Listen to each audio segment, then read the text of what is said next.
मराठा आरक्षणाच्या मागणीसाठी जरांगे पाटील हे थेट आता मुंबई ठिकाणी निघालेले आहेत। आपण सध्या वाशीच्या नवी मुंबई APMC मार्केटमध्ये आहोत आणि याच धान्य मार्केटमध्ये जरांगे पाटील यांची जाहीर सभा होणार आहे। त्या अगोदर आपण पाहिलं होतं की या अगोदर जेवणाची सोय असेल, त्यांच्या बसण्याची सोय असेल, इतर जे कार्यकर्ते असतील, या मराठा समाज बांधव असतील, हे सर्व त्या ठिकाणी जमणार आहे APMC मार्केटमध्ये। त्यानंतर या ठिकाणी सर्वच सभेसाठी येणार आहे आणि ही या ठिकाणी विराट सभा या ठिकाणी होणार आहे। पाहू शकतो APMC मार्केट या धान्य मार्केटमध्ये हा मोठा परिसर आहे, भला मोठा परिसर आहे आणि आज तो पूर्णतः बंद ठेवण्यात आलेला आहे। आज आणि उद्या पूर्णतः बंद राहणार आहे। त्यासाठी पोलीस सुरक्षा असेल, या बोर्डाची सुरक्षा असेल, या ठिकाणी तैनात करण्यात आलेली आहे। आणि आज पाहू शकतो या ठिकाणी भला मोठा स्टेज देखील आता या ठिकाणी टाकून सभा केली जाणार आहे।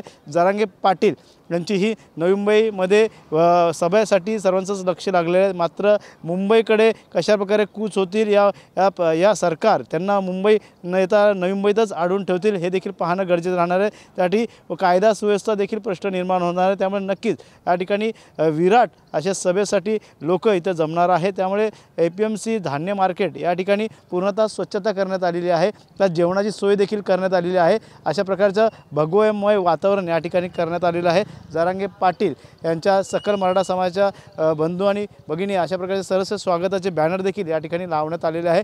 एक मराठा लाख मराठा अशा प्रकारच्या घोषणा या सभेदरम्यान होणार आहे। त्यामुळे नक्कीच मराठा आरक्षणाच्या संदर्भात सरकार कशाबद्दल कटिबद्ध आहे हे देखील पाहणं गरजेचं राहणार आहे। मात्र सध्या तरी या ठिकाणी पूर्णतः APMC धान्य मार्केटमध्ये पूर्ण स्वच्छता करण्यात आलेली आहे। नवी मुंबई महानगरपालिकेच्या वतीने पूर्णतः ह्या ठिकाणी स्वच्छता करण्यात आलेली आहे। त्यामुळे नक्कीच या ठिकाणचं वातावरण आता कशा प्रकारचं असणार हे देखील पाहणं गरजेचं आहे। मराठा आरक्षण संदर्भात सरकार कशा प्रकारे कटिबद्ध आहे हे देखील पाहणं गरजेचं असणार आहे। त्यामुळे नक्कीच या सभेसाठी जे पायी चालत आलेले विराट मोर्चा जो आहे तो मुंबईकडे धडकणार, त्या अगोदर नवी मुंबई या ठिकाणी त्यांना वेशीवरती देखील थांबवलं जाण्याची शक्यता या ठिकाणी वर्तवली जात आहे। Camera Dinesh देवेसह Ganesh Thorat, TV9 Marathi, Navi Mumbai.